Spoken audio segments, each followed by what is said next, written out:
Now, in this video, we're going to take a look at the sine rule before we take a look at some example questions on it.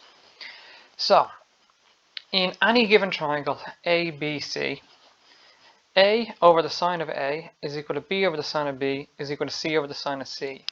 Or, the sine of A over A is equal to sine of B over B is equal to sine of C over C.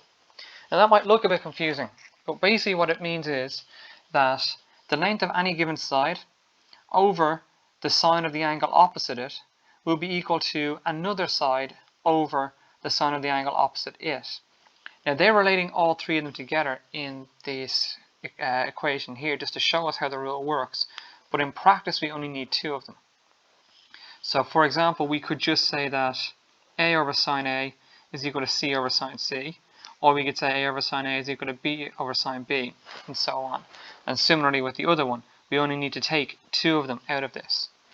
Now what this is used for is this is used to help us get either the length of a missing side or a missing angle, depending on what we have. So if we look at triangles here for this, so if we've got a variable that we don't know here, and then we have a side that we do know, and we've got an angle we know here, and an angle we know here. We can use the sine rule to figure this out because we've got the angle and the side across from it, angle and side across from it. We can figure out the value for x in this scenario. Or in a different scenario, if we had an angle we don't know, and we've got an angle we do know down here, and then two sides,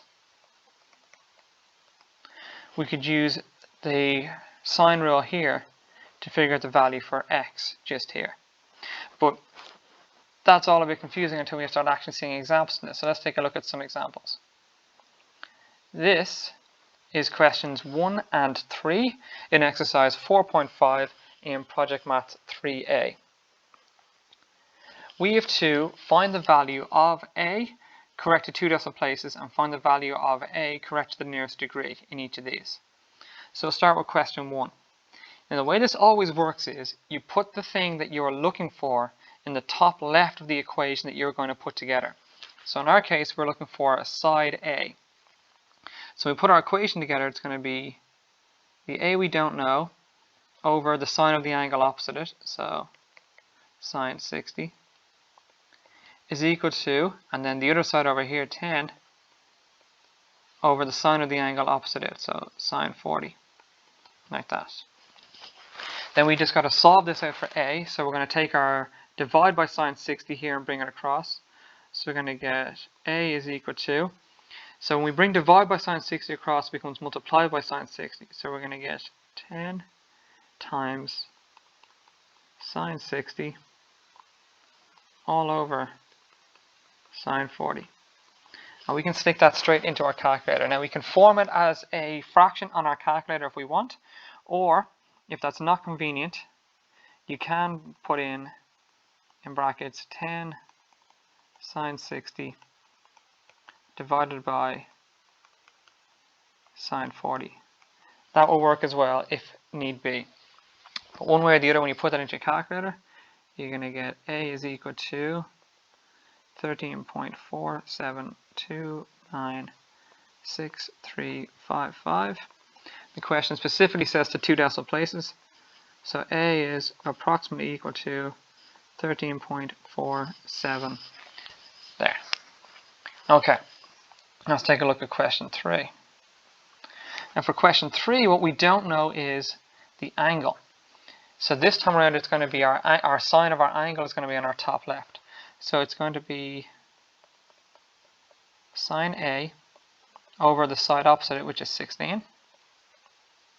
And that's going to be equal to sine 50 all over the side opposite that, which is 20. Then we're going to do a bit of rearranging where we bring our divide by 16 across and we can multiply by 16. So we get sine A is equal to 16 sine 50 all over 20. And again, you can stick that straight into your calculator. You can either form it as a fraction or do it in a similar way that we did with the sum just to the left there. And we'll get the sine of A is equal to, and it's going to be 0.61283555545. But the thing is, we're not finished because we weren't asked to find the sine of A. We needed to find the actual value for A. So which means for this we're going to have to get sine inverse. So A is going to be equal to sine inverse of 0.61283555545. Now we can't round yet because I know that the question is saying to the nearest degree, but if we round this, we will get an inaccurate answer. We'll round at the very end.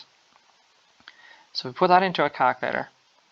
We'll get a value of 37.79481.563, and then to the nearest degree, A is approximately equal to 38 degrees, like that.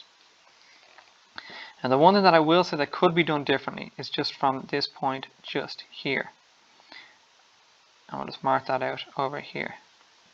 What could have been done slightly differently to get to our answer quicker was, instead of working out the value for this fraction on the right, we could have straight away said that A is equal to sine inverse of 16 sine 50 all over 20. And that would have got us straight down to this point down here. But on the off chance that some mistake was made on the calculator inputting that, sometimes it's best to work out this awkward fraction first and get the sine inverse of it going down. But one way or the other you would have got to the same answer. And that is that.